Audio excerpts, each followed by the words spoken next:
Hey, good morning, everybody. Morning. Wow, so much enthusiasm after last night. That's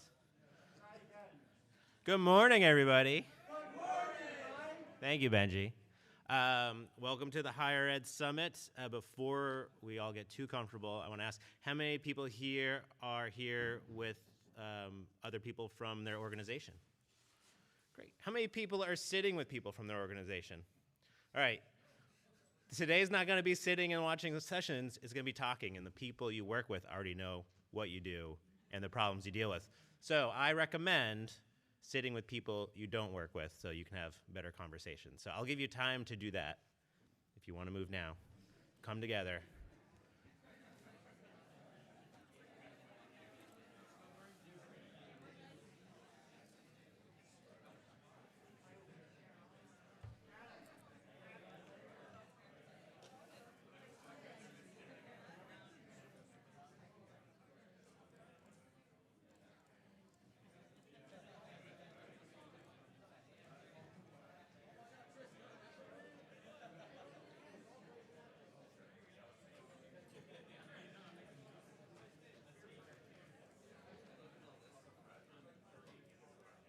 Oh, really? Okay. Well, all right, good to know. I'll take it slow. I mean, we got plenty. Yeah.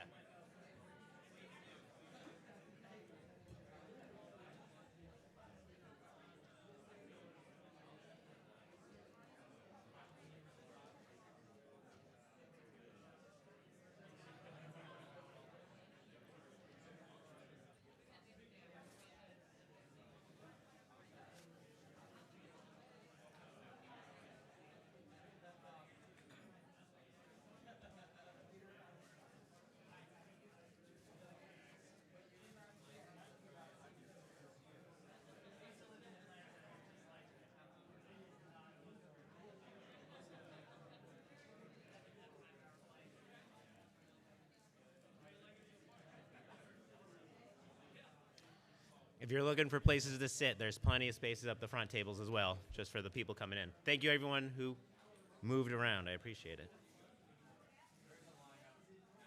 All right, there's a lineup now, so more people are coming in. Great.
All right, everybody. Are we ready to get started? Woo! Are we ready to get started? I don't think they can hear me in the back. Are we ready to get started? There we go, all right. All right, good morning again to the Higher Ed Summit. We still have some people trickling in, but that's all right. Oh, there was a transition. All right. My name's Mike Miles. I'm one of the organizing committee members for the Higher Ed Summit this year, along with Megan, Beth, Tyler. I know Tyler's right over there. I think Megan, she broke her phone last night, so she's off buying a brand new phone. That's unfortunate. So thank you. We're excited to have everybody here and be participating in this. How many people, is this their first Higher Ed Summit? All right, welcome. How many people have been to a Higher Ed Summit before? All right, a good mixture of people. That's awesome. So I'm going to be acting as the MC, introducing our speakers and engaging activities for you all. And I figured as an MC, I should have some bad jokes. So I asked ChatGPT to write me some jokes about Drupal and working in higher ed. They're so bad. Why did the university's Drupal website win an award? It had an outstanding performance in the category of most time spent in development. I'll do just one more. Unless you stop paying attention throughout the day, then I'm gonna have to pull out more jokes, but I'll do one more. What do Drupal and university professors have in common? They both assign lots of tasks, and you need tutorials to figure them out. So, plenty of that if you want it later on, or not.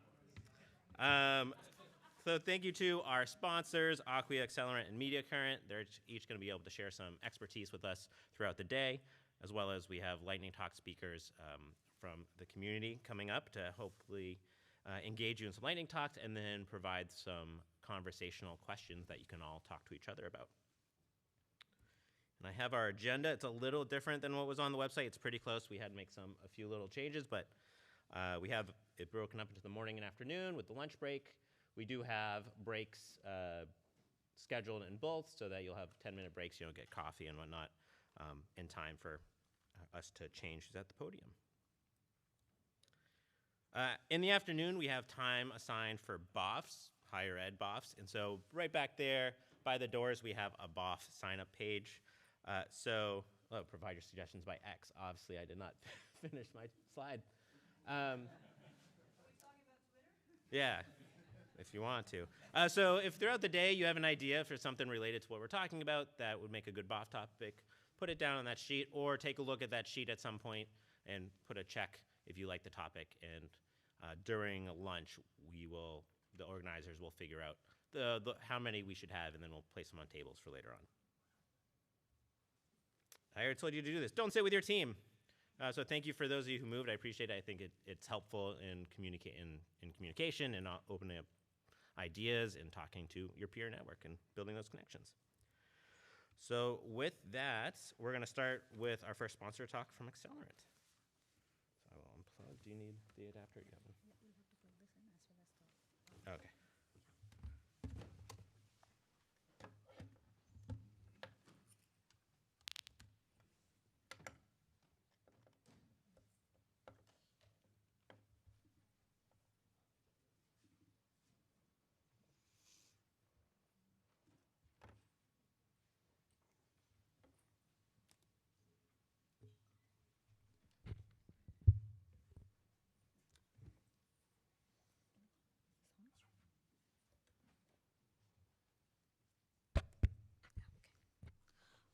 Hello all.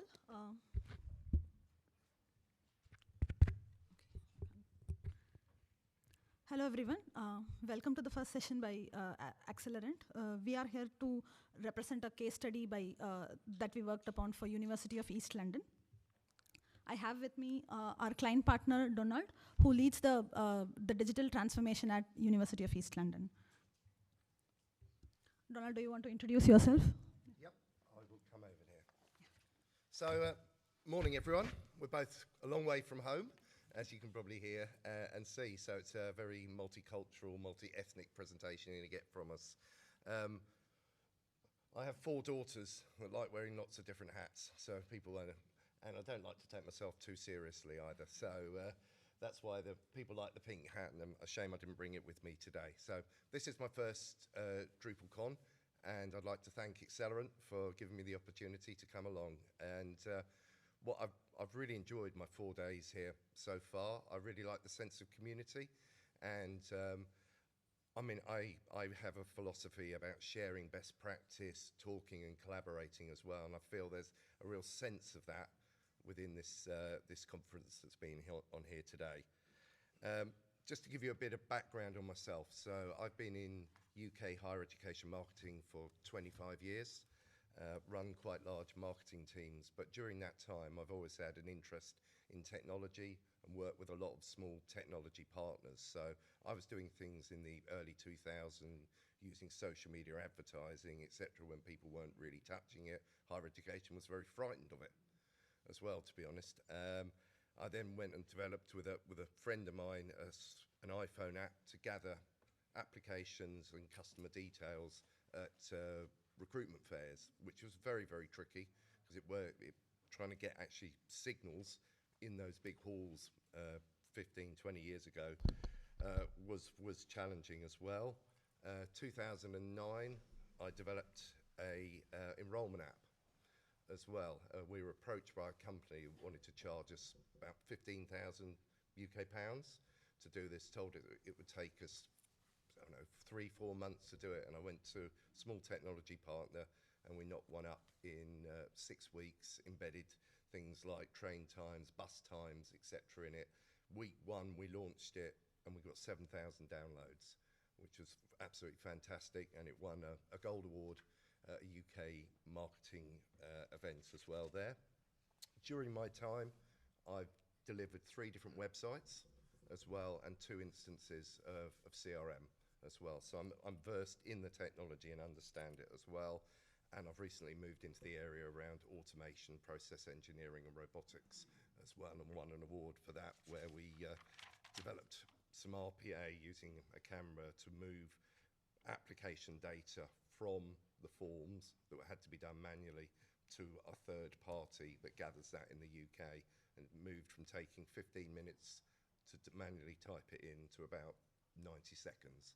And we downloaded about 1,500 applications overnight, and they thought there was a corruption in the system, because normally it would take weeks and weeks and weeks to do that. So what am I doing now? I'm still in a marketing department. I was brought in as a contractor to University of East London to deliver a new website and a new instance of Dynamics CRM in 2019 there. And my team that I've got is basically much bigger than it was a few years ago. So I've got design with me, but I've also got a web team which comprises 4 content authors, SEO manager, a technical manager, accessibility officer, and 2 UX managers as well. And I have product owners sitting above social media, web and CRM. The team's role is to deliver and optimize customer journeys through our core digital platforms. So that's a bit about me, and I will pass you back over to Sujanta now. Thank you. So this is the rough agenda of the call. So we'll probably talk about the background of our project, what features we delivered, and what kind of impact did we have, and what lessons did we learn in the journey, and what is our roadmap going ahead. We are Accelerant. We are a full-service digital service agency with capabilities across strategizing, designing, building, and growing digital experiences for our end clients. We connect between strategy, engineering, and design, and make sure that we build equitable digital change for our end clients. These are some of the logos that we work with. We are focusing on higher ed right now. Back over to me? Okay. Thanks. Okay, so I'm just going to tell you a bit of background about University of East London. We've been around for 125 years and was started as West Ham College of Technology. Had a bit of a rocky start there in 1900. It actually burnt down and restarted again, which is why we now have a phoenix embedded within our logo, and I'll explain the logo a bit more there.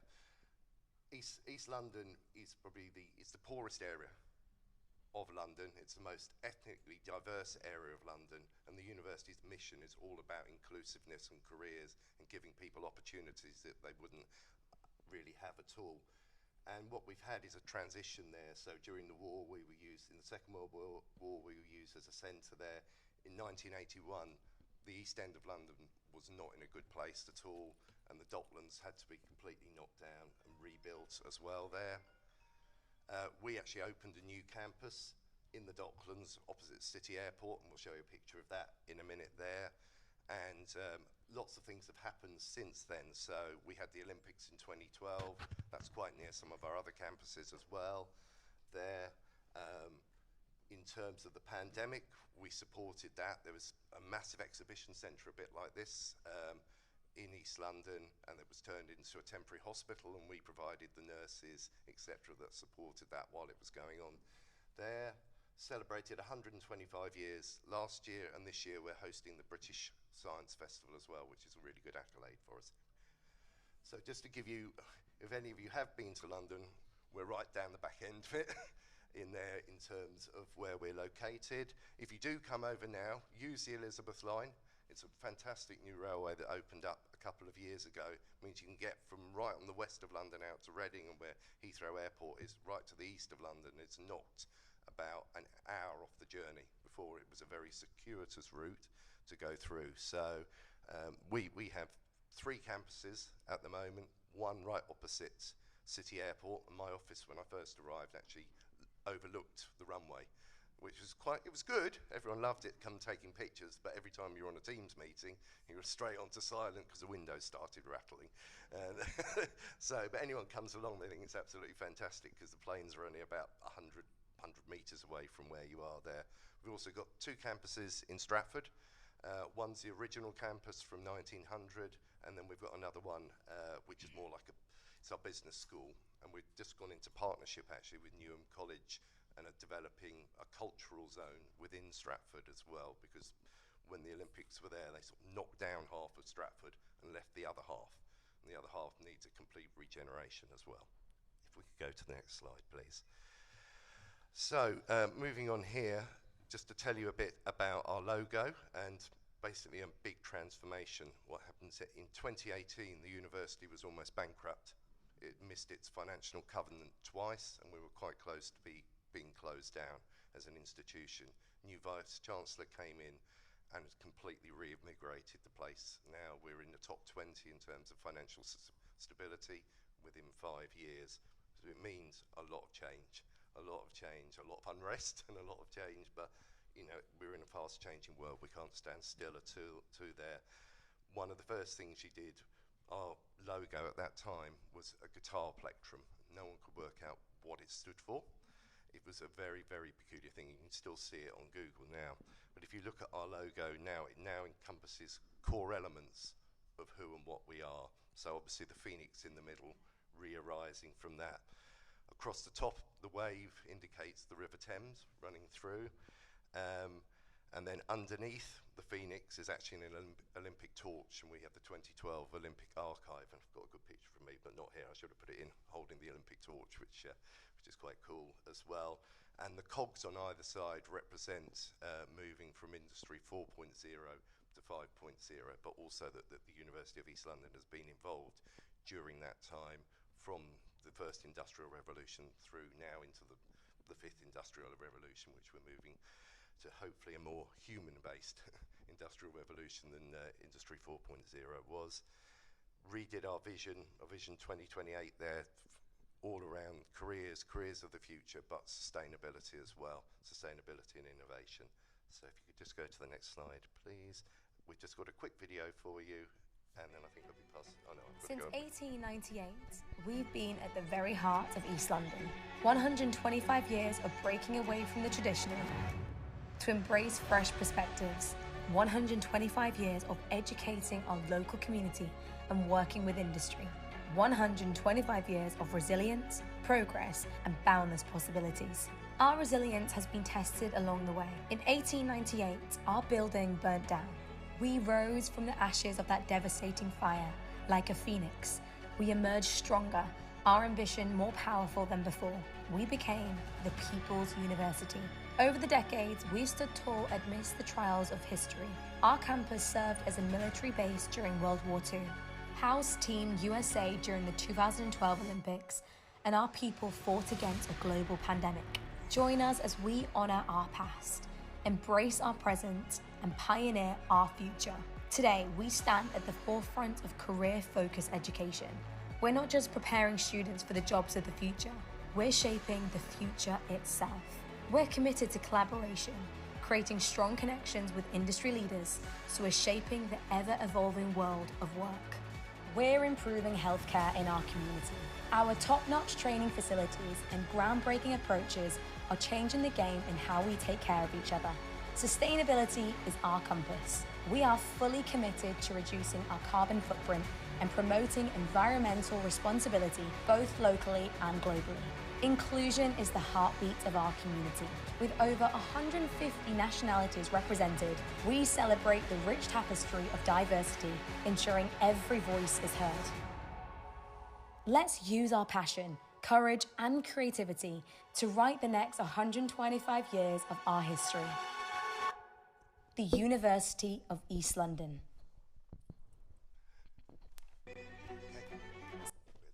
That's a sales pitch over for now, you'll be pleased to hear, and we'll move on to a couple of other bits and pieces. So before we move on to the bits you've really come to hear about, the web project itself. So we can't do this in isolation. We have to work with other business and business partners to help support things like internships, placements, coming in, giving talks to us, sponsoring our students, working collaboratively with them. So for example, on that slide there, you'll see West Ham Football Club. We train their apprentices and trainees there. We're working with AWS, both to build products within the university, but also to help students get qualifications in an area where there's massively needed in terms of technological development. And Siemens, big multinational there, have just sponsored our Royal Dot Stencil for sustainability as well. So that's an ongoing collaboration. Next slide, please.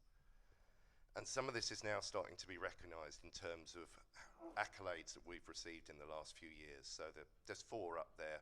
One of them, a real key indicator, is around student satisfaction. 5 years ago, we were down at about 60%, so we've had a big increase in that. We've moved the quality of our teaching up.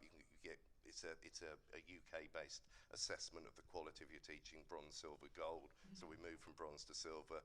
Next ambition is to get ourselves up to gold there. We were shortlisted last year for University of the Year based on the improvements we've made to the institution there.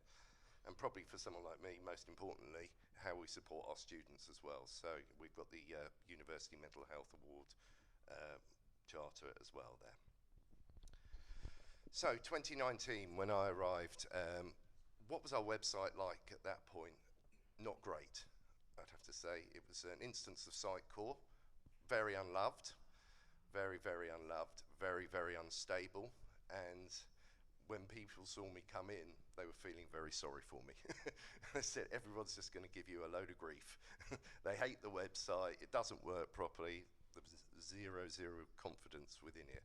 And I think they've made an archetypal mistake, which was pay a load of money to build a site, then have no resource afterwards to sustain it and develop it on an ongoing basis. Within that, there were no training and development materials either. So, we were constantly battling to stop it crashing all the time. There was a dispersed content model there, and people had managed to get into the core sometimes of the system and put the system down itself. So not good at all. So we had to do something, and do something quickly. Up on the screen there on the right hand side, you'll see in terms of project scope, I just picked out 3 areas just to focus on there. There were obviously a lot more than that, but in terms of things that we desperately needed to do was get new accessible prototypes and templates in there, use a reusable design system as well. And like many universities, I think from from what I can gather, many of you guys are on multiple sites. We just have one enterprise site, but we then have to do a number of integrations, whether it's with a finance system, student record system, or other third-party systems to help us actually deliver our business. Went through a tender exercise, and why did we select Accelerant to be our partner?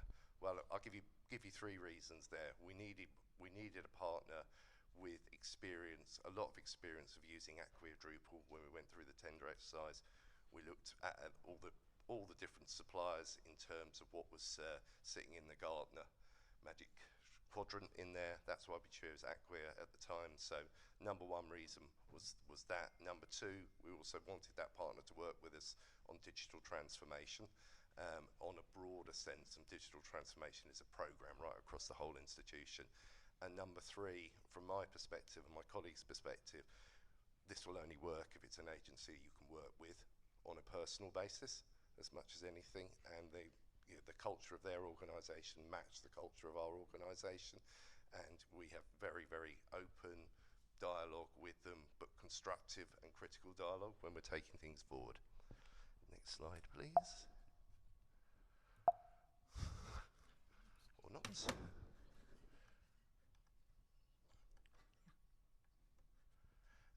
And in terms of why Drupal is good for higher education, I spoke to the product owner just before I came away about what they picked out as their 3 main things, although we did have quite a long discussion about customization and their dislike of customization and wanting to do things out of the box. But as most of us know, you've got to do some form of customization when you're introducing things there. Security was a major element for it, and will continue being a major element. And as we know, we are constantly being bombarded with hits coming in on the website, trying to knock it over, and the amount of unwanted traffic that we're getting at the moment is just increasing exponentially there. So really, really important and key to us and the university is accessibility. So I've just got to go and check now. We're working with Accelerant at the moment in 3 weekly sprints. Almost every sprint we've got has got accessibility and security updates going in, just to make sure the site is safe and we can use it going forward. Thank you. I'll pass you back to Sujanta now, who will take you through some of the work that they've done with us and the outcomes from that work. Thanks. So one of the first things that we wanted to focus upon was, what does it mean to author content on the website? I resonated with the joke that you said around running tutorials and making people understand how to actually go about doing content. That should have been the easier part. So when we moved from Sitecore to Drupal, there were a lot of issues with Sitecore that the content team faced in terms of having content all over the place, not having very consistent components, not having adequate variants of components, and them not being very flexible to use. This means all content that is being created is a hit or miss. People had to fiddle around to actually make things work. So we pretty much concentrated upon how we can provide components that are very standardized, yet they are flexible. We built in components that can have multiple variants that can be used across different pages. We made sure that any content that is being created has a drag and drop facility, and users can move content around into the page, because ultimately if they are spending a lot of time on actually creating content, how do they even spend time in making sure that the right content comes into the pages? So this was one thing that we meticulously worked upon. We made sure that the content authoring experience was very simple, very less training, and it was very intuitive for the user to use. When it came to the website itself, we made sure that the homepage reflected who we were as the university. This means that the homepage had a one-click site search. Users can simply come into the website and they can pick out what they want to see on the website right on the homepage. We made sure that we had adequate signposting on the homepage that referred to important aspects of the website. Is there a career fair coming up? Is there a student activity that's going on? Or is there a deadline for admission? All of that was right on the on the homepage, and the user did not have to go around looking for a particular information. We also made sure that the homepage reflected that we are a careers-led university. This means a lot of career-related information was posted on the homepage. We put in statistics around what kind of careers are good enough, and that had a good impact overall. The course pages are our major attraction into the website. Users come in to look at different courses. This means we needed course pages that catered to all kinds of students who come in and want to find information whether something is suitable for them or not. So we recently did a complete course pages revamp, and what we did within that was that students who are of any identity, wherever they are coming from, different geolocations, they find all information on a single course page, and they don't have to go around looking for additional information and so on. So this means course pages had a detailed version of what is required to take up the course. There was adequate course information, as in the user can simply go and see whether they are eligible for a course, whether they can take up, whether it is a multi-year course, how many years, what is the prerequisites that is required, and so on. We also made sure that they had adequate idea about what kind of modules they would be studying in, what is the course like, what happens after they take the course, what kind of careers can they take up. We made sure that the site search was intuitive. We earlier did not have a lot of useful facets for the site search. We brought in facets that actually reflected the search patterns that were there for the website. This means if I come in to look for courses, I can only look at courses and not go through every other aspect that is there. We also brought in browsable subject areas, so that if I am unsure about what kind of a course do I want to take up, I don't have to go fiddle around and find out. I can simply go pick a subject area like art, and then I get to see what kind of art degrees can I pursue at which levels.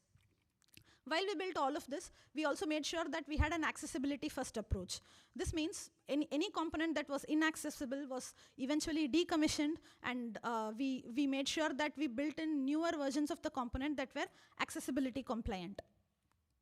This means every component that we build, we make sure that when we look at how the backend looks and the front end looks, we also make sure that the component is accessible by people with different needs.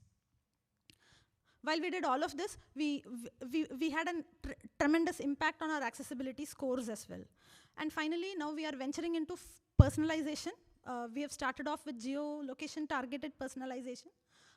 Right now we are looking to personalize the homepage for users who come in from different countries, so that they see information that is relevant to them and not very generic. This is some of the impacts that we have had recently. One of the key things that I wanted to talk about was about how we have had a huge jump in the number of applications we have received, because the information is clear, concise, and to the point. And that has resulted in a 32% increase in the number of enrollments that we've had. We've had a 20% lift in engagement rate, and the accessibility score has really gone up. Last year it was 58%, and now we have reached a 90% accessibility compliance. We've also, I don't recollect a time when the site was down. We have a very good uptime for the site, and we've noticed an increase in engagement as well.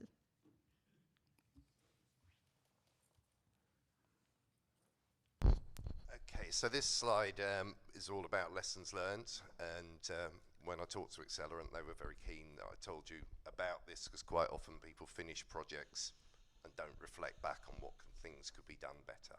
So in here we had some really key themes. It involved all stakeholders, whether it was contractors, internal stakeholders, students, etc., about what we could do better. And you have to think about it in the context that the organisation was still going through lots and lots of change. We were also in the middle of COVID when we were doing this. So some of the lessons learned around program as a whole, some of the lessons learned very specifically about the website. So for example, on there wasn't a standard business case template within the institution, so we're bringing contractors in that just brought a template from somewhere else, so it caused a great deal of confusion there. There was a lot of lessons learned around governance and the way we ran the project. The contractors came in, were very keen that we ran everything agile. The trouble is, universities aren't very agile, as we probably know. So you might be able to deliver agilely, but you can't go and get decisions made agilely. And so we now have a methodology called Wagile. So we gather requirements. It's not in the textbooks, but we gather requirements through Waterfall and deliver through Agile there. So it seems to work for us at the moment. We're running that both for web and for CRM in that way. So it's worth looking at that when people come in and say run it Agile, and then you're all over the place. Quite often we were carrying stuff down the lane, kicking it down the lane. A lot of stuff wasn't delivered that way, so we had to go back and reflect on it there. So we're going to just go back to that more, just pull one more bit out there. Key things around product ownership and scope as well, and I think any of us working in universities know how important scope creep can be within delivery of this, and a really clearly defined MVP up front, and actually explaining to the senior team what the MVP is and why we're doing it, because they expect the world can't be delivered in phase one. So I think we have a responsibility to make sure that that education is done and on an ongoing basis with our senior team. And I think we're getting quite close to the end now, and we'll just move on to the final slide about what we've got planned over the next year or so. Underneath that, on the roadmap, we'll always have compliance, security and accessibility updates as an ongoing basis. And in terms of prioritization, those always will come first.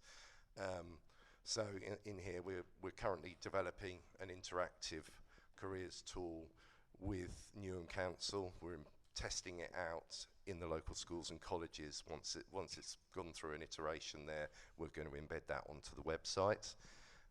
We're also looking at intelligent automations in terms of particularly at the intersections between the website and possibly the finance system, whether we can overlay any other robotics or automation on there. But I would sort of counsel pretty heavily a lot of the time, it's normally the processes that are wrong rather than the technology.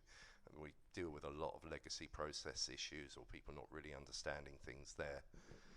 Doing a lot of work around research as well in terms of our new impact and innovation strategies. So we're going to be embedding research repositories and putting integrations into the website on there over the next year or so, and supporting the PR team, making Director of Experts much more visible and helping to promote the university through that way. And that, I think, is it. So thank you very much for your time. It's been a pleasure to be here. Thank you.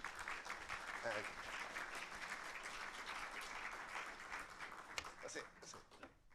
Done. Yeah, no time for questions, but we're around all day. So if you want to speak to us, we'll be around. Thank you. But there is time to put Wagile down on the BOF board.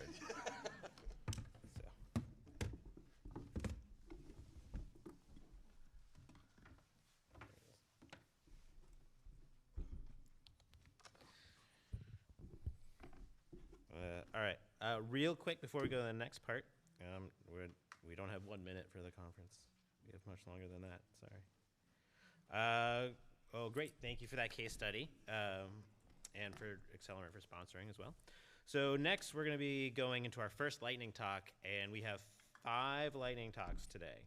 And here's what we're going to do for lightning talks. The lightning talk speakers, they have a 15-minute lightning talk, and then we're gonna have 15 minutes of table discussions. And so what that's going to be is after lightning talk, we have some conversation question starters, and so you should discuss with each other. They're related to the lightning talk topic, so it'll be able to use what we hear in the lightning talks to talk further and learn more from each other. Sound like a plan? Does that make sense? Yeah? Good. It's not too early if it makes sense then. Or if it doesn't make sense, I can give you another joke. So or if you don't talk to each other at the discussion points, I'm going to just ramble off bad ChatGPT jokes. So our first lightning talk is by Mike and Chris on harmonizing diversity, managing multiple Drupal sites with config split. Are you here? Come on up then.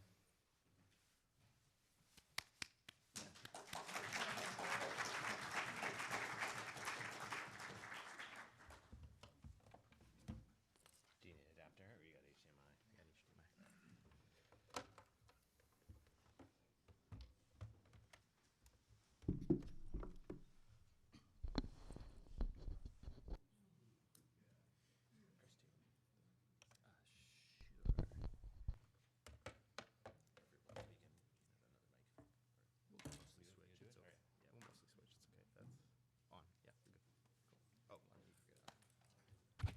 We decided so much except for who was starting this. Yeah, it's your branded slide, so you get to. Right. We branded it. I guess I own it. Hi, we're going to do a lightning talk, so I'm going to not delay this part. That's what we're going to talk about. We're going to talk about upstreams. We're going to talk about config split and managing multiple sites, something I think multiple in this room have thought about. We have multiple sites. What the heck do we do? This is who we are. It's these guys. I'm Mike Golding. I'm an engineering manager at 4 Kitchens. You can find me on Drupal.org over there. And I'm Chris Rugen. I'm the non-technical half of this conversation. I handle creative services and website teamwork at the School of Professional Studies at Columbia University, and I come to this universe of Drupal by way of being a designer. Awesome. That designer is a key point in here as you look at our slides here. I want you to tell the difference between back-end developer made this and designer made this. It probably won't be obvious. It's fine.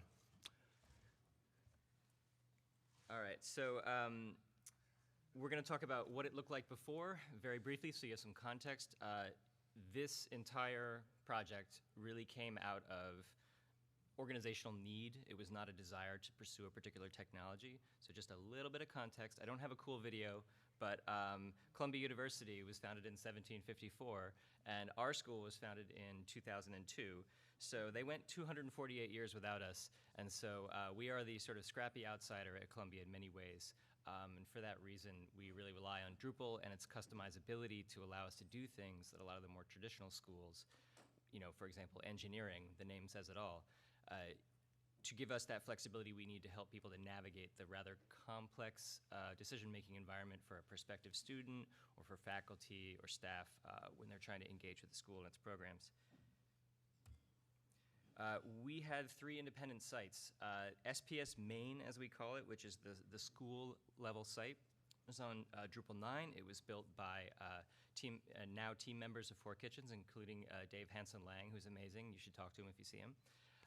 And then we had a summer session site, which has a storied past I could tell you about at some point, but not right now. That was on D8. Again, totally separate Drupal instance, totally different site structures, in every way different to work with. And then we had the pre-college site. That's where our high school programs live. And the reason these 3 sites existed fundamentally was because it was difficult to communicate to the pre-college and summer session audiences, which from a prospecting perspective are highly distinct.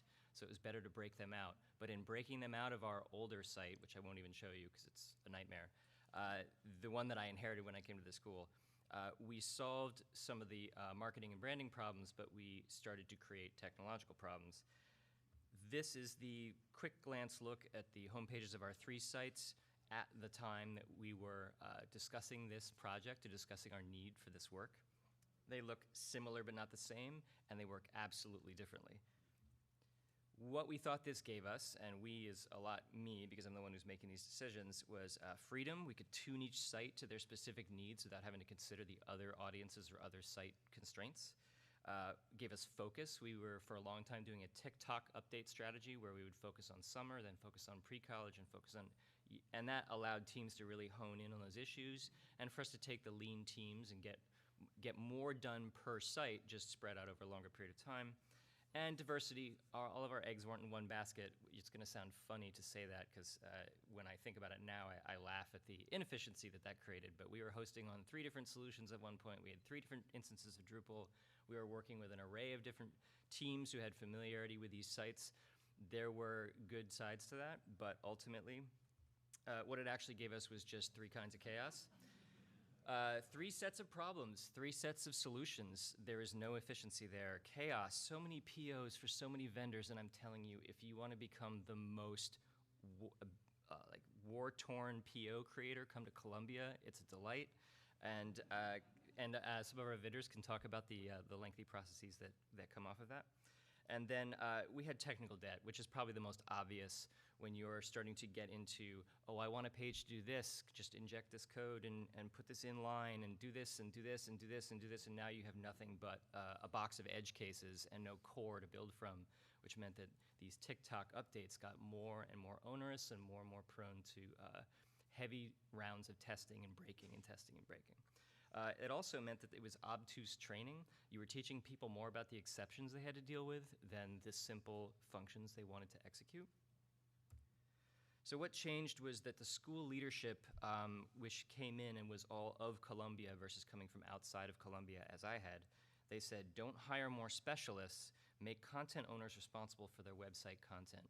We have, depending on how you want to split it up, 50 programs that we offer, and very few of them share audiences. That level of complexity means that you have to be either a subject matter expert of incredible scale or become really dependent, and I think this is the way to go, on the people who know their programs best. Facilitate and enable their work instead of trying to become them across the whole site. I could probably count on one, maybe two hands, the number of users we had in our sites when we were embedded in marketing, and we would take all requests and make them all ourselves. You basically had the web team and the marketing team directly making all updates. Now we have over 1,300 users in the CMS. I believe, hold on, I'm going to check my stats here. I believe it's 400 plus active within the last 12 months and 75 plus active within the past month. So this is a huge change, and most of our users are now not specialists. They're not technical users. They're not experts in making websites work. They're experts in their realm. For me, the change was the three brands that we own are not our brands. They're part of a larger picture, and you could even widen that out to higher ed as a whole. There's a lot of standards in the way that higher ed sites are converging toward how are they organized, how are they accessed. UX and UI are extensions of branding, and we are an extension of Columbia's brand. Columbia is an enormously powerful brand. The trade-off that comes with that is that you can get a lot of slip and divergence in visual identity because the brand is so powerful.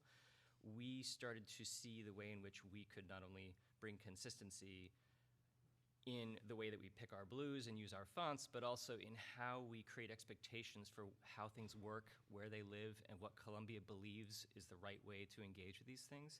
And for me, it was a good exercise in getting away from the design side and getting into the larger picture of how we work and how we function as a part of a much larger, much more storied brand than our schools. What we needed, efficiency. Everybody wants this, of course. It's easy to say. The trade-off is with efficiency is that you can often lose customizability and specificity, but for us, because of the way we're staffed, the way we're structured, the number of our programs, get more for less effort is enormously valuable. We were not going to be able to hire more, so how do we get more? Consistency for site editors, for visitors, and for our own planning. If you have 3 sites that are all fundamentally running the same way and their biggest difference is their theming, you can really start to make more powerful strategic decisions, and you build under comprehension. If somebody understands one of your sites, they fundamentally understand all 3, and they can engage with them not as a technical problem, but as a communications problem or a marketing problem or a prospecting problem. And that's where most people in our organization would rather be. They start to feel like experts, and our conversations become collaborative and building instead of everybody trying to appear smarter than everybody else because nobody feels like a domain expert in the conversation they're trying to have. And then beyond that, stability. I really do not want to do any more major overhauls of our website from the ground up. I've built new websites at SPS with Kat and others help at least 3 or 4 times. It's fun, it's inspiring, and you never get everything you want, and so you just find yourself perpetually trying to become the thing you're never going to get to because you never allow yourself enough stability to get there. These are the things that we needed. The basic goal, when we went through this exercise, speaking with the team at 4 Kitchens, we need 3 sites we can distinctly visually brand, which in this case really boils down to theme, because we're not going to talk about content, but that are otherwise the same for editors and visitors. So I'm not a technical person. So the best part about working with 4 Kitchens is I can come to them with my mess and my thoughts, and they can translate. And that was really the most powerful part of this, is having a partner that can take those needs and work through it and want to work through it instead of saying, could you please scope it more precisely? I'm not sure how to turn that into code. I'm not sure how to turn that into specifications. That translation point is very powerful, and turns out upstreaming was the right decision. And from our perspective, not the getting the code done perspective, but in terms of an organizational perspective, it really wasn't that big of a deal. So I'll hand it over to Mike for all of the good, complicated parts I didn't have to think about. Yeah. There'll be a transition here. You'll feel it. So when we say upstream and we're talking about Drupal, we're talking about all this stuff, what does that even mean? There's like upstream with like a little TM next to it, right? Somebody's got that.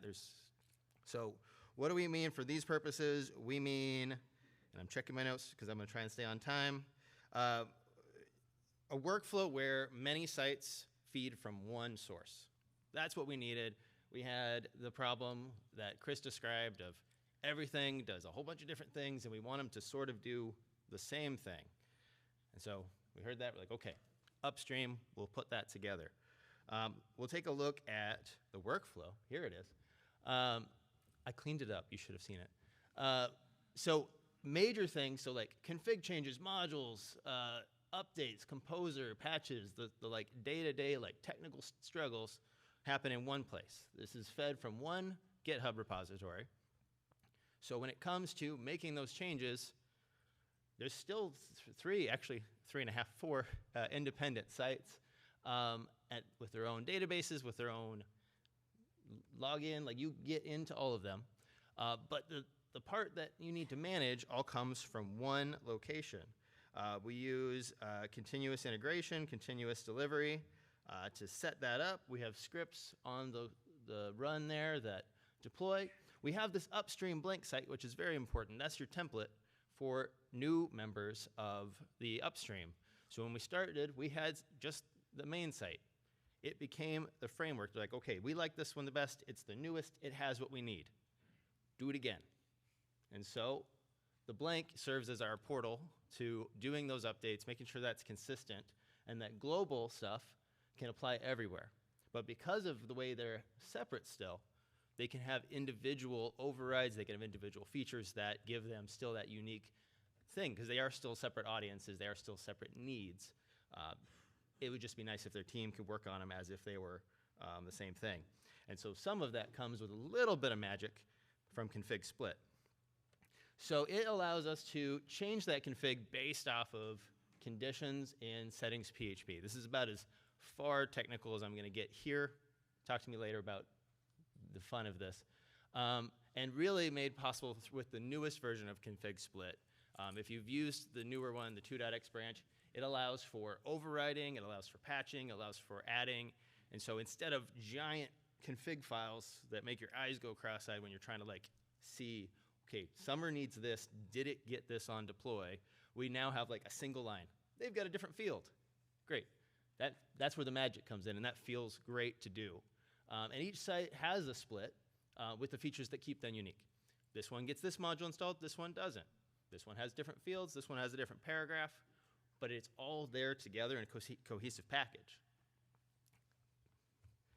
So what do we get out of upstreams? We can push those updates to one place. We can have them be deployed to all of them. Again, they are still separate, but with one merge, I push to 4 sites right then. It all goes through the workflow. It takes a lot of that stress out. Global pieces stay nice and cohesive. Like I said, we don't really have to worry if Summer got the same update. It got it, so we only had to do it in one place. The list of modules is also in one place. So that, again, means if we have to do something else, or if the Summer site needs something that the other ones have, we have it. We can even prototype it on one of the other test environments and say, hey, look, I turned that on, what do you think? You know, that sort of stuff works great. And one place for documentation and custom features to live. You can end up with, you know, well, this site has documentation for this, and for some reason, this README says start it differently. It's fine. Now, it's not all upside. I want to be clear. There are some trade-offs with this. And I'm not going to give you sunshine and rainbows the whole way through, but so database updates need to be ran against that blank, that demo site first. It's the like kind of pure version of that config. So when you're doing a core update, you do it there first, export what happened from that, and then you can go and do deeper ones as needed for the other sites. It's an extra step, but you didn't have to do it 4 times necessarily, maybe 2. Local development for this can get a little cumbersome at first because you are acting as a single site at a time.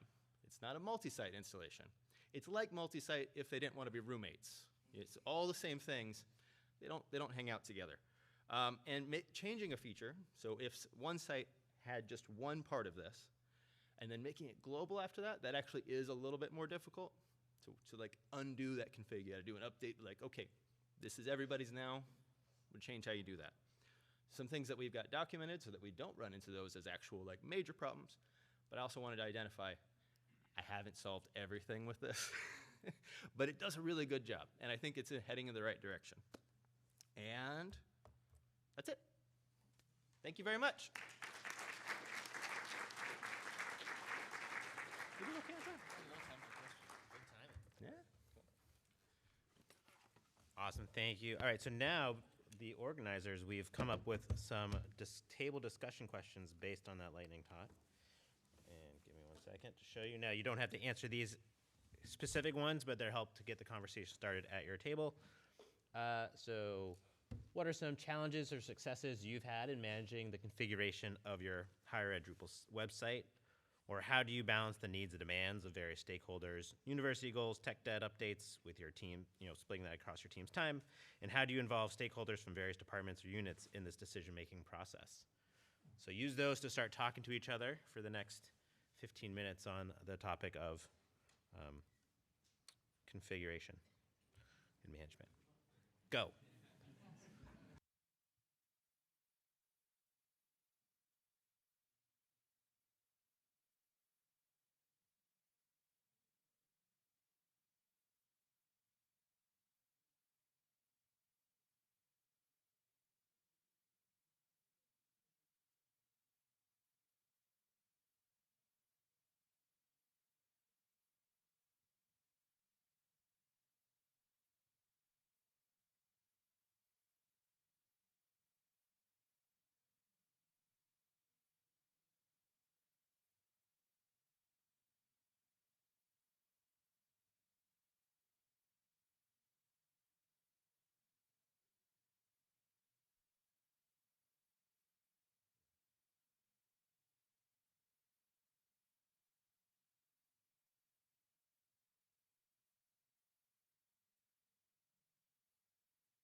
All right, we're going to start winding down those conversations.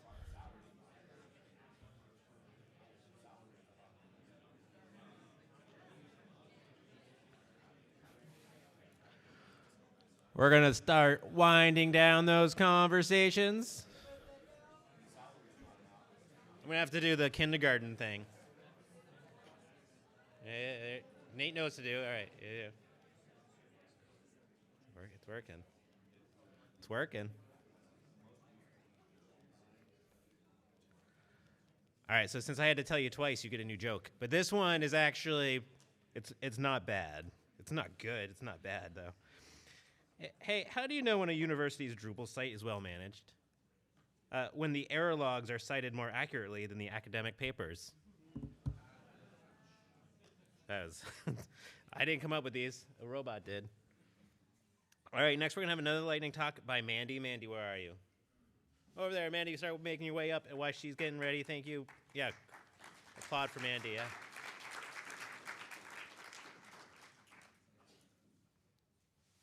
She's going to talk about empowering content editors, which I'm very excited for. Training and documentation, that's awesome. Do you need an adapter? I should Yes. be able just to plug right in.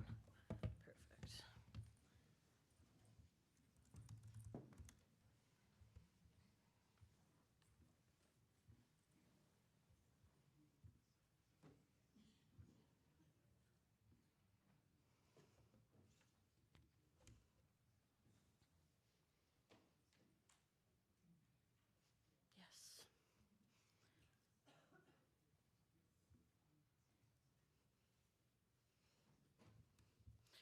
All right, awesome. So we are going to talk about documentation and training today. And I am Mandy Englert. I am a solutions consultant with FFW. I particularly work with higher ed clients, sometimes a couple nonprofit clients as well.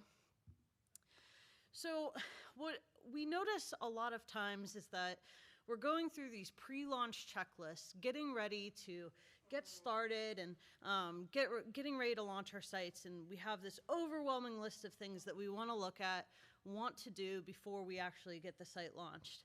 And as you notice, the one thing that's not on here is documentation and training. And usually it's one of those afterthoughts where, you know, we're going through this list and we're thinking, oh my God, what if people don't like this? What if people can't use this site? But it's so far into the process and it's so late by this point, you know, we're scrambling to put together all of these materials and sometimes we're not really hitting the mark. So what we see is that, especially in large multi-sites and some of these bigger websites, we're seeing that, you know, people are like, this product's really dumb. Like, I can't use this. I don't know how to edit on this site. And it's really just because they haven't been trained and they don't have the documentation. And it's not that they're stupid or can't figure it out. It's just the fact that they don't know. You know, this is a brand new platform. There's things changing all of the time. So they're feeling very overwhelmed by all of the new features and all of the new things that are available. And a lot of times, this leads to very, very bad editor satisfaction, where people are really unhappy.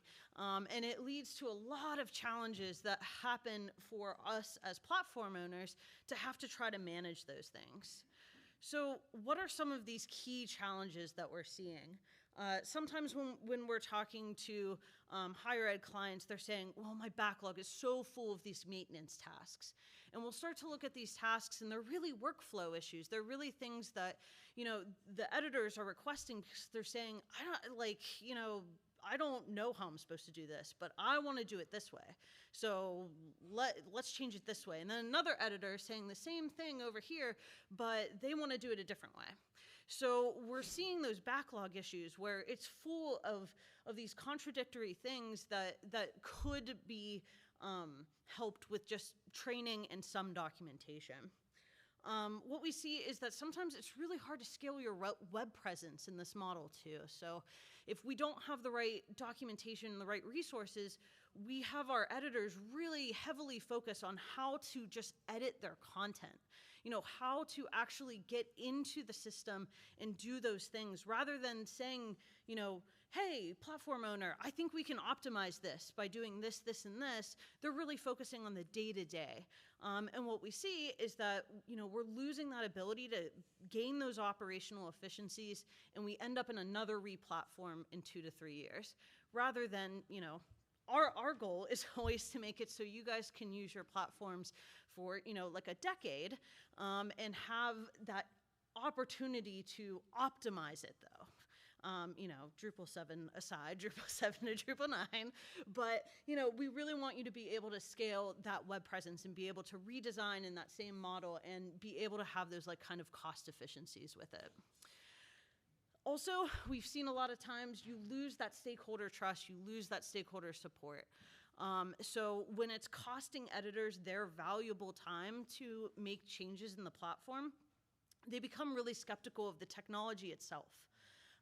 Which can be a really big problem, because the technology is sometimes the problem, it's true, but sometimes it's really that they just don't know how to use the platform the way that it was intended, or we didn't build it the way that they intended it. We didn't have those discussions up front. So today we will be talking a lot about how documentation and training should be a part of that entire platform process. It's not something that should be an afterthought at the end, like right when you're about to launch. You should be thinking about this from that discovery process all the way through to the end in that pre-launch checklist.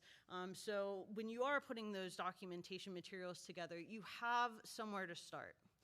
So from the documentation perspective, this is usually where you would start creating some materials. It's on-demand reference. Users are able to pinpoint exactly what they're looking for. This is a self-service resource that people can find and get details on features. And then we have training that usually is based on some of that documentation. It's usually a little bit broader. We're focused on interactive elements for a more immersive learning experience. So again, it's broad, but it kind of allows your stakeholders and your editors to interact with you about it and kind of ask questions in the moment and feel like they're in a safe space, being able to get that hands-on experience. So a couple of things to do when you're creating these materials is first just identifying your audience needs and skills. I find this to be one of the most important things and often very overlooked. We look at that how-to documentation, like how to create this content type or how to edit this component, but we're not actually focused on their needs and the things that they are using that component for. So a lot of the things to look at is just defining the roles of those users that are going to be using the system and what are their responsibilities overall. I always like to provide checklists to help people with the training there and kind of help them understand, what's the design system? Where can I find information about that? What's the content strategy? And kind of interlock that in. This is just like a sliding scale that I sometimes use in Discovery to kind of help understand who will be the people using the platform. So things like the technical understanding, especially when I'm working with people who have like 200 plus editors that are using a multi-site, or I worked on a news website that was like 200 plus people that were using the system, and I wanted to understand, have they used a CMS before? Are they migrating from an old site that was using Drupal, or is this the first time they're using this experience altogether? Have they even used features like this before? So you can kind of start to understand, where they are on that scale. Do they have these like site flexibility needs? Is everyone really looking forward to having an experience that there's a ton of components and they can reuse a lot of stuff and do a lot on landing pages? Or are your editors really focused on just creating these text-based like news articles and things like that? Because that would change the way that you build your documentation. On the latter side of it, you just want to have all about the text part of it and the content strategy. Whereas if they're building these really robust pages, you're really looking at, okay, how do I make sure that they're laying out the right components so we're not putting weird components together on a page or making layouts that don't make sense for the university. And then how visual and how visual are they of learners as well? So do they need to be able to preview their content? Are they cool with text-based authoring experiences? It's just something overall to really look at. And from there, you're able to define your documentation modalities. So usually, you're not just producing like a Google document that's like 50 pages of every single thing. A lot of times you are doing that, but you're also providing other supplementary resources to really help editors be able to see everything. So things like FAQs, cheat sheets, we do videos sometimes too, just to kind of help. So in order to define some of those modalities, we ask questions, and we start to really look at that through that discovery process. So do people really prefer self-learning, or do they prefer instructor-led? So if you have one website that has 10 editors on it, we might want to do some instructor-led training that's more interactive and more personable. Whereas if you have 200, 300 editors that are using a website, you may be more likely to have like a knowledge base where they can do a lot of that self-service editing there. And what this all sort of results in at the end of that discovery process is this documentation and training plan outline. So I like to produce this at the end of discovery. It really helps kind of kick us off into the next phases of the project. And you have this opportunity already where you've identified your audiences. You know sort of what their challenges are, what their needs are going to be. You understand what type of content they're going to need. And you're starting to understand the modalities. And again, this is an outline. So at the end, when you're scrambling to do your pre-launch checklist, some of this might change. But at least it gives you a starting point so that you know where to begin with that. And I'm finding that this training plan outline has become extremely helpful even just in our development workflows as well. So we can build this in from the discovery process, and developers can look at this and say, oh, wow, they're really challenged by these things. Maybe I can customize the platform to do these things while I use really Drupal standard best practices over here, because they already know how to do these things over here. This is what they're used to, but this is a brand new process. Maybe I should make sure there's help text. Maybe I'm building additional workflows in. And I'm not saying that's going to happen every time. There's a lot of times where, you have one site and, you have to stick to that particular scope, but it does kind of help everyone on the team think about these things. It also helps with your QA process as well. When you have these things listed out, it documents how your QA teams and how UAT teams can go through those processes and go through the site and say, okay, image cropping. These are the type of things that they're definitely going to be doing. Let me make sure that this tool works exactly how expected through that entire process based on what you're outlining in the documentation and training plan. And just a couple of examples of lines from training plans that we've created. Usually what I'll do is I'll start this either in like an Excel sheet, or I'll be doing this in just like Microsoft Word if I'm listing out like a lot of different audiences. It's a really big multi-site. So some of the things I'll write in there are just the challenges that I'm hearing my stakeholders say during our discovery time. So there was a discovery I was recently on where they had a lot of trouble just promoting content to the homepage. It's just such a simple thing that, as a platform owner, we're like, oh my God, how is this one of your biggest challenges? Like, and as we were migrating the site, we wanted to make sure that not only are they able to know how to promote content to the homepage, but also let's tell them what type of content makes the most sense based on everything else that we learned in discovery. So what types of content to promote to the homepage, how to do that from a content type, how to do it from a content dashboard, and then, look at all of those, write in those details and notes, and then come up with training modalities based on those challenges that you came up with. So in this case, I was looking at an FAQ sheet for the types of content that would be really helpful to show on the homepage based on their content strategy. Then creating just how-to documentation on, we're clicking this, we're pushing this over here, we're promoting, and then also just Drupal workflows. They were very visual learners, so we wanted to make sure that we were documenting that entire editorial process from start to finish and saying, okay, now we make the decision if we're going to promote this to the homepage, and then, we're publishing the content and things like that. So those are the type of things that you can really add to this up front to outline what these challenges are going to be. That way, when you come back to it later, you're able to go through this and say, okay, I already know what I need to write. Now I just need to go and do it, which is fun too. So then you need to develop that content understanding. So you're at the end of the project, you're about to launch your platform, and there's a couple of things that you just want to make sure that you have within your documentation. You want to make sure that it's very clear, concise language.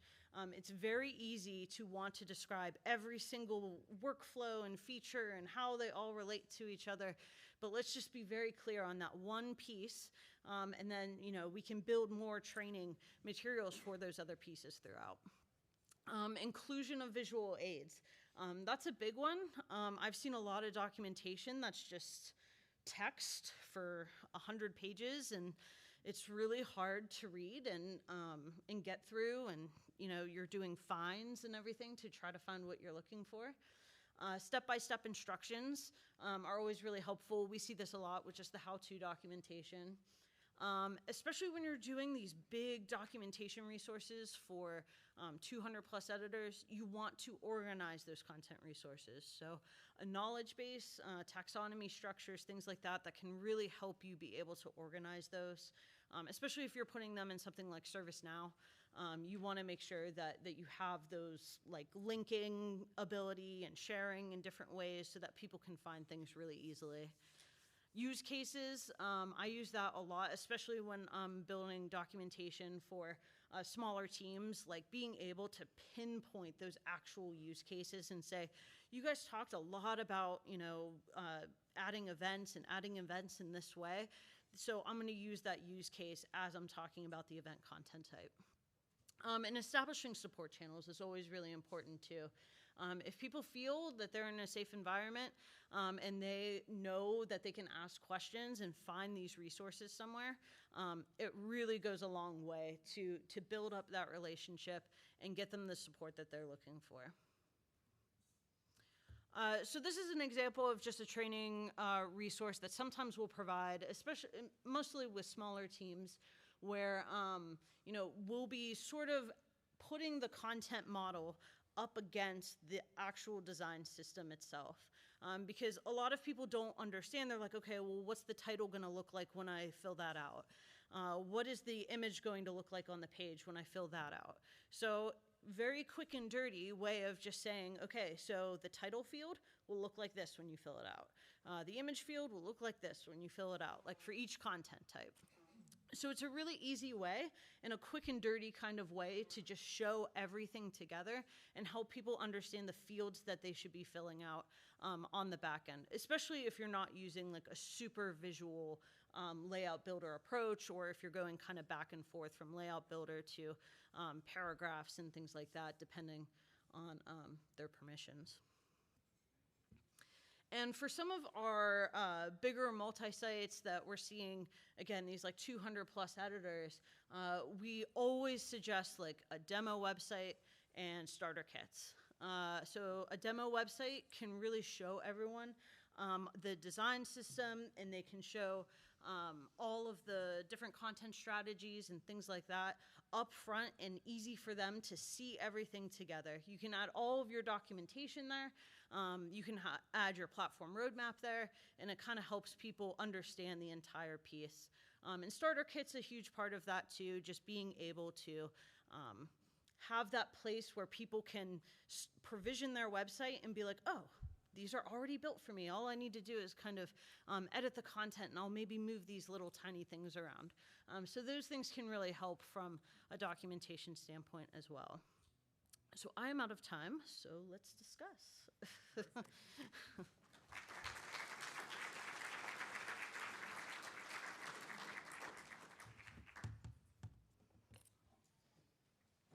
Mandy finished on time, so there's no joke. So. Oh, whoa, a groan that there's no joke. Oh, my goodness. You get what you asked for later. All right, so there's a request. I hopefully now that this text is big enough that you can read it from the back.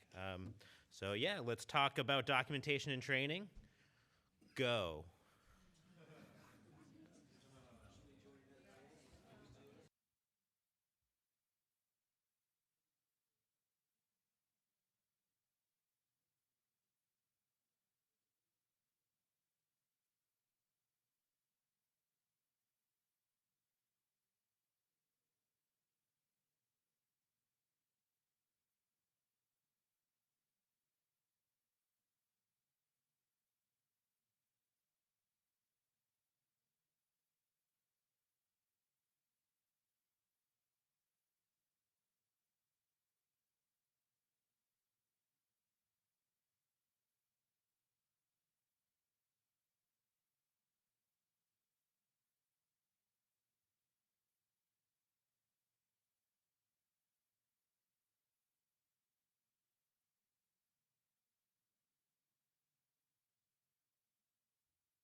All right, time to start winding down those conversations. Hey, thank you. Like half the room really doesn't want another joke, the other half does. Another joke. I've been told they're actually good. It's AI is going to come for all our jobs. Watch out, comedians. All right, I do have another joke for you. All right. Hey, what's the difference between a university's Drupal documentation and a textbook? One is expensive and rarely updated, and the other is just a textbook. Oh, yeah, I know. Aren't you so glad you paid to come? All right, so we're going to take a short 10-minute break so you can stretch your legs, grab some coffee, grab some water. We're going to be back here at 11 for another sponsor talk soon. So I think, Sam, you'll be up when we come back.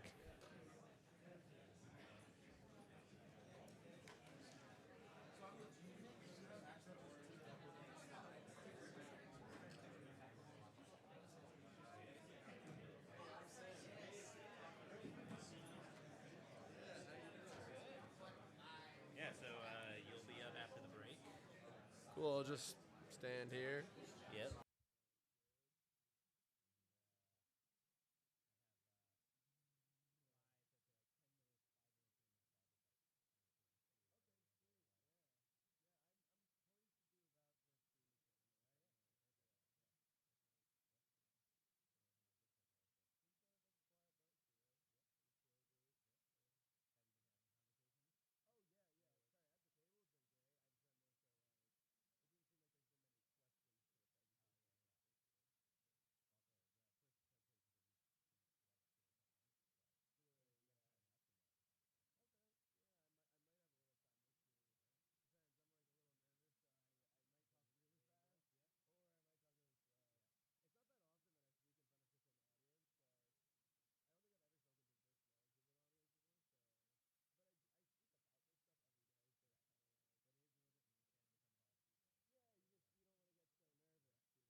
All right, we all. Well, oh, we're definitely all not back. Look at all those empty seats. I can start without him. It's fine. I think people are purposely milling outside because they really like the jokes. So they're like, all right, the longer we wait, the more there are.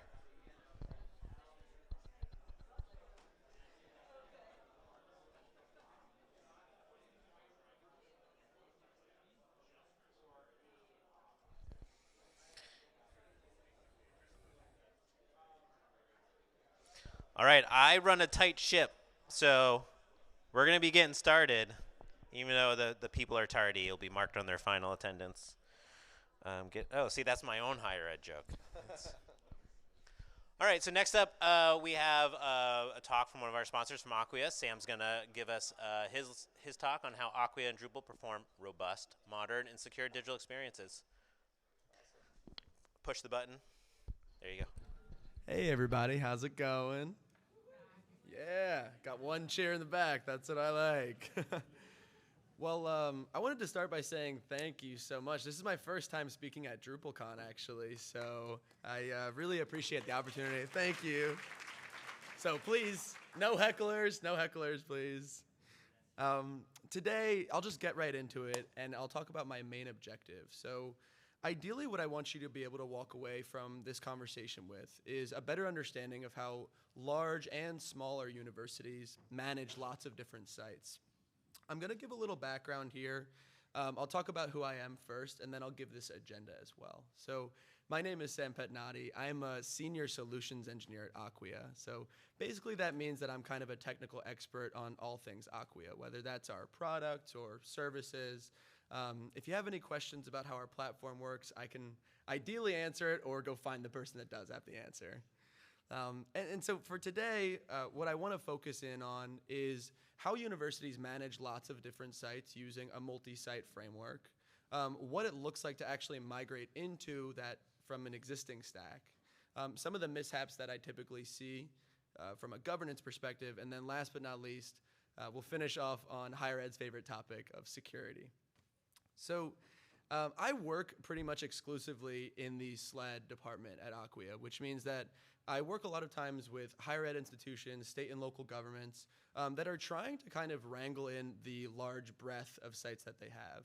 Now, typically, I see a very common scenario, which is that when a university has a sort of central IT department that might lack in some of the resources to manage all of these sort of separate applications across the university, they typically farm it out. So sub-organizations within the university will manage their own individual sites, and a lot of times they might use completely different technologies. I'm talking to a client right now, actually, who has over 1,000 sites, some of which are on WordPress, some are on Drupal, some are using Wix. You can boo in the back, that's okay. And so as a result of that, you have a sort of spread out system which leads to a lot of different kinds of vulnerabilities, both from a sort of brand perspective as well as a functional and more security-based perspective as well.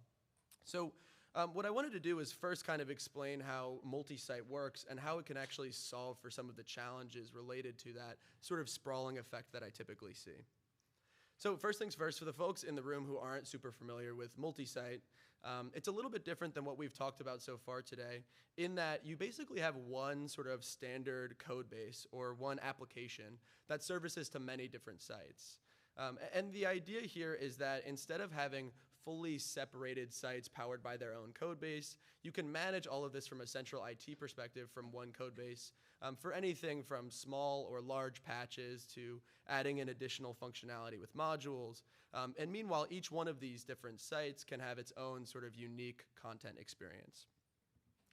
Now, again, why multi-site? Why are folks actually choosing to do this as opposed to sticking with the existing system that they tend to have? Well, one of the main reasons actually is kind of alluding to what I mentioned earlier around resourcing. A lot of times what I see is that there's actually a lot more time and more complexity to managing fully separate applications rather than having one sort of standard app. And again, the reason for that is because when you're using all these different systems, it can be very difficult to deploy code, right? There might be completely different practices across each system. And of course, there's also issues around compliance, right? When you have a lack of visibility, it can be really hard to get the right people access to the right parts of the system. Last but not least, of course, security also is huge here, right? Different systems have completely different vulnerabilities, especially across things like WordPress versus Drupal, right? And so if certain parts of your organization are able to add in some code that accidentally was malicious, there's a potential to open up a vulnerability to your whole stack, right? So with that being said, multi-site in its foundation basically are two sort of pieces. The first piece is working within your organization to gather the different requirements across the various sites that are going to be built into what will become your platform. You can build out basically a platform of templatized sites that pick and choose which parts of the code base they would like to have activated on deployment. So then as you go along, as you say want to spin up a new site, it's a lot easier because it already sort of pre-packages all of these different pieces of functionality. A good example of this sort of templatized functionality is around how, for example, there are sort of school-based sites, like maybe the School of Engineering versus the School of Nursing or School of Liberal Arts. Each one of them have a similar sort of starting point in their functionality and the content infrastructure, whereas maybe the Office of Admissions is going to have a completely different sort of look and feel. And so as a result of that, those might be two separate sorts of templates that you build into your foundation. Now, I'm not going to spend all day here plugging Acquia's product, but I feel like I'd be remiss if I didn't at least mention that Acquia has a sort of productized version of this. So typically, a lot of the practices of actually taking those templates and spinning them up into new sites happens through code. But Acquia has created something called Site Factory, which allows you to use this sort of simple-to-use UI for managing all of the sites. You can basically group together users and have those users have access to all sorts of sites within the Site Factory, spin up new sites, spin down sites, etc. Again, I'm not going to spend so much time talking about Acquia's products, but I just wanted to mention that there are solutions for this that our customers have created, as well as things like Acquia Cloud Site Factory. So now that I've talked a little bit about what is multi-site and where do universities usually start out, I can talk a little bit about what it looks like to actually migrate in. Typically, these things align with what I was just talking about around those business requirements and platform features.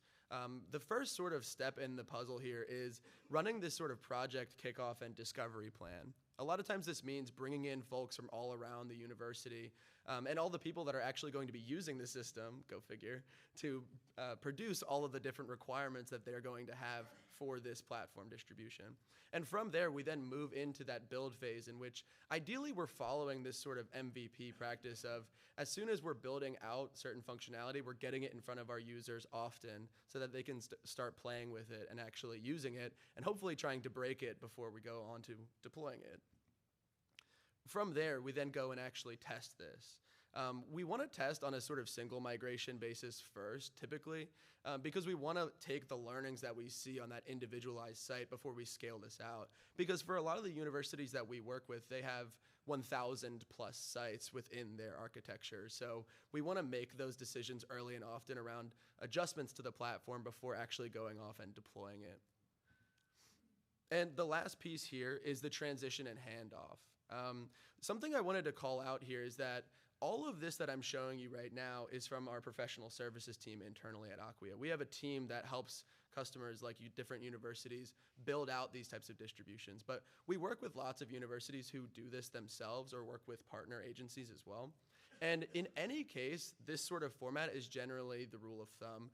And it really kind of ends off with something that we were just talking about, which is preparing better documentation and training for the end users so that you're not just kind of throwing it at them and saying, okay, now go play with this new product. Ideally, if we've been following all of those steps along the way, we are providing them with something that will work out of the box and will get them over that start line immediately. So next up are some of the governance mishaps that I typically see with projects of this nature. And one thing I wanted to kind of contextualize here, right, is that I'm sure most of the people in this room know there are a lot of people who contribute to the functionality and features and content that make up sites. And so ideally, what a recommendation before any sort of project like this kicks off is kind of creating a governance center of excellence, which I know a lot of folks already are doing in their universities. And when I say a center of excellence, what I mean is this. Because there are folks that are either business users or site supporters, platform architects, site developers, so many different titles. Ideally, you're creating a sort of center where those folks can have somebody come in and be a representative of their organization and kind of share with them all of the different requirements and features that they need built out. And when you have this sort of this initial governance center of excellence, then what you are allowed to do then is make decisions holistically and bring back the products to all the users who you are actually representing. So this center of excellence can lead to avoiding a lot of these massive governance challenges that I typically see. They fall into one of a few different categories around planning, building, and launching. So in the planning phase, again, it might kind of go without saying, no plan or insufficient planning, and you may end up kind of building something that doesn't really meet anybody's requirements. Meanwhile, on the other side, though, there's something really important about the multi-site architecture to note, which is that we're not building this to cover every single potential site in a university, because sometimes there are particular sites that really just don't align functionally with the rest of the platform. And so as a result, in this initial planning phase, the recommendation is to kind of establish these rules for inclusion of what kinds of functionality we want built into the platform and which sites might make sense to kind of separate out. Going on from this stage then is the building phase, in which generally I think the biggest sort of hang up that we see is building a website and not a platform. And it's kind of related to that sort of pigeonholing effect, where when you only build kind of on a specific website feature set and don't think about the holistic platform and all of the different end users that are going to be using this system, again, you may make something that is way hyper specific for somebody but not generally viable. And that kind of plays into these next two pieces as well. When you're going through this process of building, the recommendation is to actually build a demonstration of this, right? You want to go and actually get the sign off from the end users who are going to be playing with these tools to make sure that they actually know where to click, how to add content, how to start actually managing sites. And again, this all comes back to that sort of MVP approach where we are bringing this to our users often and early during the building process. Now, the last piece here is the launching. And when we talk about issues around launching, I think the biggest issues have to do with UX. I think a big reason for this especially is because in the university space, you have a lot of non-technical users creating content, and a lot of those folks come from completely different systems into this brand new system. So again, if we're following all of those steps that we've talked about so far, these challenges on launch will probably not exist whatsoever. Whereas if we're not making huge plans, right? If we're not taking into consideration which sites should be in scope, and of course providing that training and documentation, you might have some serious challenges that can lead to a post-launch collapse. So it's definitely worth noting that we want to be considering our users the entire process. And this kind of transitions me to the last piece here, which I think it has become more and more relevant here with a lot of the higher ed institutions that I've been talking about. It's already been mentioned on stage a few times that it seems like malicious attacks on different web applications are increasing exponentially for everybody right now. And I can say from the Acquia platform perspective, we're also seeing this, especially in higher ed. And so as a result of this, I really want to call this out as something that I think a lot of times might get set aside, similar to how we've been talking a lot this week about accessibility, right? We want to make sure that we're prioritizing these pieces of the puzzle here as we're building, because ultimately you may need this sooner than you know. And so when we think about security, there are some serious things at risk. Mainly, I think the thing at risk is actually folks' trust in your sort of university and the digital experience, you know? Especially when there's like a website that is spun up with your particular brand name, but might have completely different brand guidelines, for example, or might have completely different look and feel. All of a sudden, that might actually kind of erode some of the trust in the institution. And of course, there's also more serious disadvantages to not taking care of security, like data breaches as well. And so generally speaking, I have two main recommendations. The first one may be preaching to the choir here because we are literally at DrupalCon, but keeping Drupal up to date is probably the single most important thing you can do when it comes to the security of your application. If you think about the vast majority of changes that are made, whether they are to core or contrib or small or large changes, they have some security features built in that is really should be taken into consideration. So probably the number one thing I would recommend is keeping that code up to date. And I mention this as well because Acquia has spent a lot of time over the past few years really focusing in on the developer experience. And we created this offering called Acquia Code Studio, which is basically a sort of opinionated version of GitLab in which we have a Drupal-tuned version that can do things like automatic updates and spinning up composer updates on your behalf without you even having to touch it.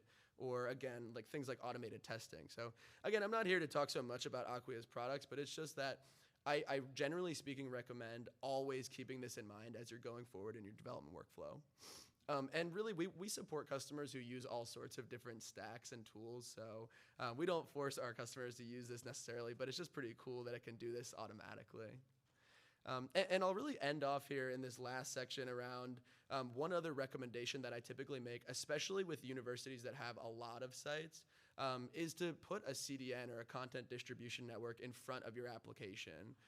If you're not familiar, a CDN basically caches your content at points of presence around the globe, serving it faster to your end users as they go to access it.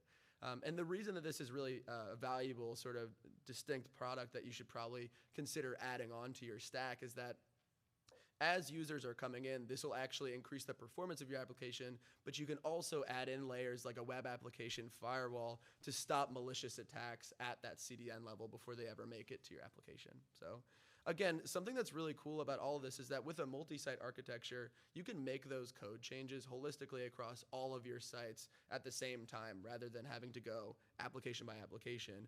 With the multi-site architecture as well, you can more easily add this layer of protection on all of it. And so with that, I'm kind of coming up to the conclusion of my presentation here. I just wanted to say, again, thank you so much for listening to me talk here for a few minutes. I did want to note as well that I think it's really cool that higher education and Drupal have such a tight community. I feel so blessed to be a part of this community as well personally. And with that, I'll just say that, yeah, these are some of our customers on the slide here, but it's been a real pleasure talking to you, and thank you so much for your time here. Did I do fast or slow? Sam, you're great. All right, now you spilled on yourself. But as the first person to finish within their time, we have some time for questions. There we go. But I think that means instead of me giving you a joke, you owe everybody else a joke. I owe everyone else a joke. Oh, God. I don't know if I have one off the top. We can do that after if there's no QA. Yeah, I'll find you after and give you one. Anybody have a question for Sam? Peter? Yeah, can you go a little deeper on the post-launch collapse? Because that sounds like a lot of fun. Yeah, typically, thank you for that question. When we talk about post-launch collapse, a lot of it has to do with setting up that center of excellence, like I mentioned before. So when we think about this type of project at this scale, it's not just the initial launch, right? It is the ongoing maintenance and management of the application long-term.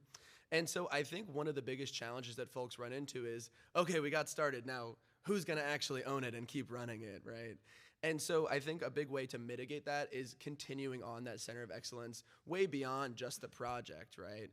And having it as a sort of standard for your central IT organization, regardless of whether it's for a multi-site project or a security-based project or whatever else, yeah. Yeah, great question, thank you. Oh, I see somebody in the back there.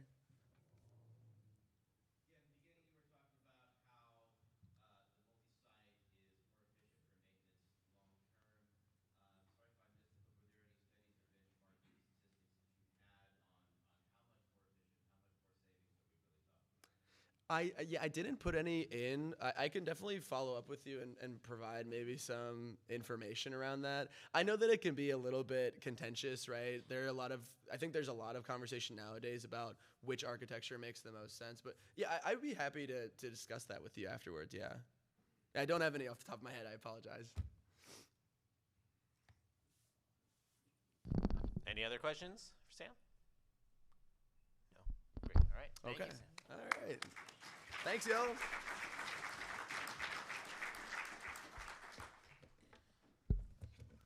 There's no reason for me to plug in. All right, Jimmy, you're up next with our next lightning talk. Oh, there's Jimmy.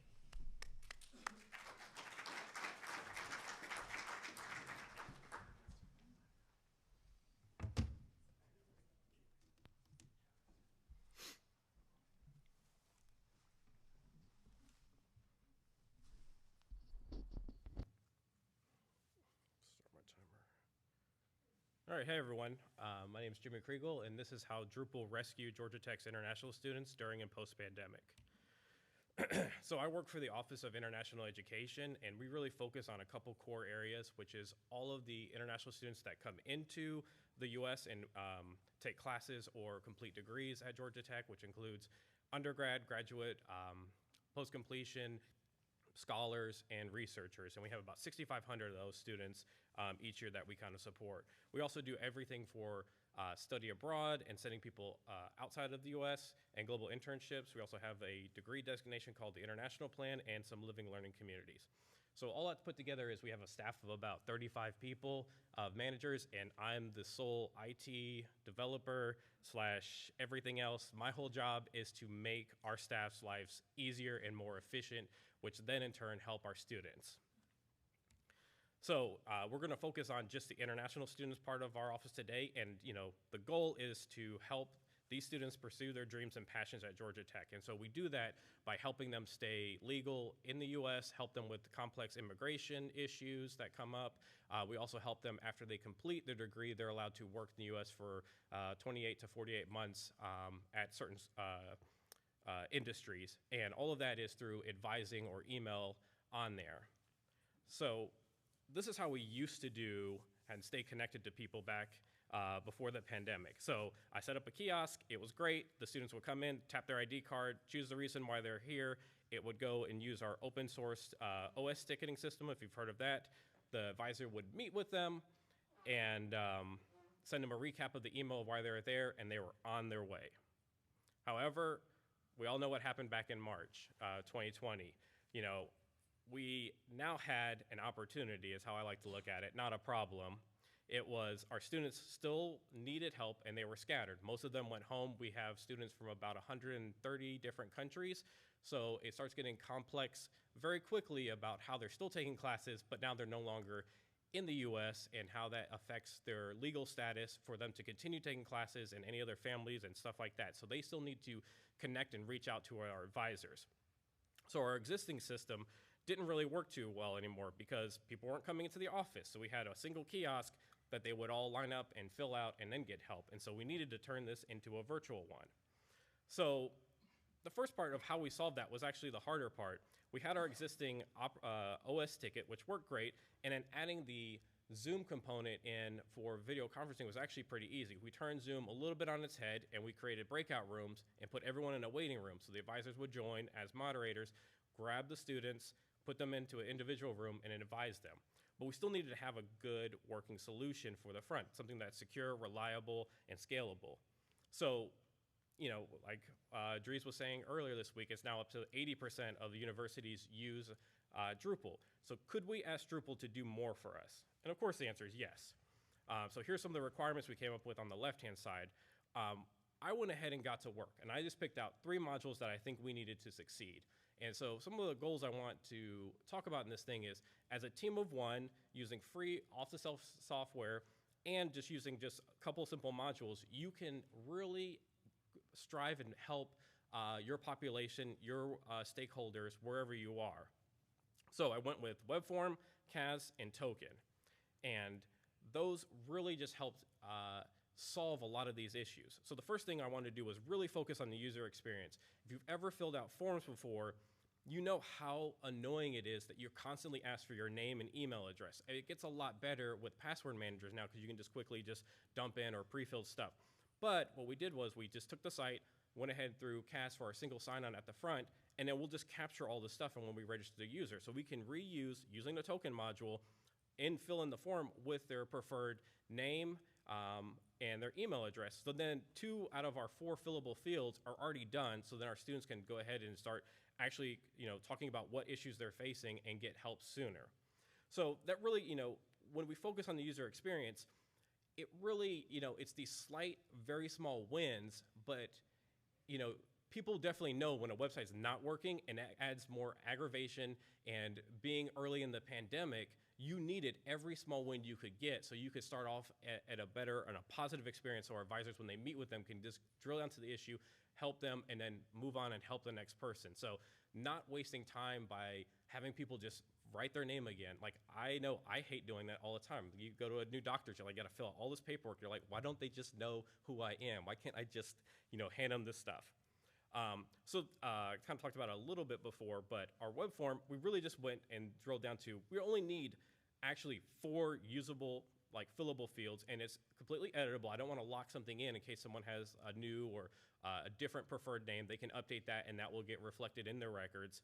We had 3 hidden fields, and so we use that for reliability and for more confirmation. And then we have 2 acceptance boxes that are just sort of what they can get help with right currently, depending on the ebbs and flow of the semester, and just overall acceptance to this is what's going to happen and how it works. So that worked well for a couple weeks. But then, of course, if you work with students at all, they're really good at finding exploits and workarounds to our system. So Drupal has a great, and Webform has a great scheduler. So before, we didn't have this on. So then people would line up. So say our advising session was noon to 4. They would fill the form out at 8 a.m. to be the first one in line for that day, and then just hop onto the advising session and be like, yep, I'm already here in line. So we had to kind of do a little bit more of kind of gatekeeping and locking that down. And then that really helped because then we could have open and close message. And again, if you notify all of your users about your intent and really talk about, what's possible and what the expectations are, you're going to be in a lot better shape than just throwing up a website and then just hoping people will understand your mission. And like, if something breaks, then, you're just starting off on a better foot. The other important thing we did was WebForms has this great thing where you can limit how many submissions per user. Since we make them sign in before they even hit the page and have an active session, we can say you're only allowed to have 1 advising session per day, and we can also set a cap of how many we can actually get to per the advising session. So we just did a quick math of how many advisors can they see, or how many students can an advisor see in like a 4-hour period, and then how many advisors are we going to put in there, multiply that out, and then just say maybe that's 60 we can get in a 4-hour advising session. So we set a hard cap at 50 or at 60. So sometimes we'd open it up at noon, and we would have 65 people come, and we wouldn't actually see all of those people.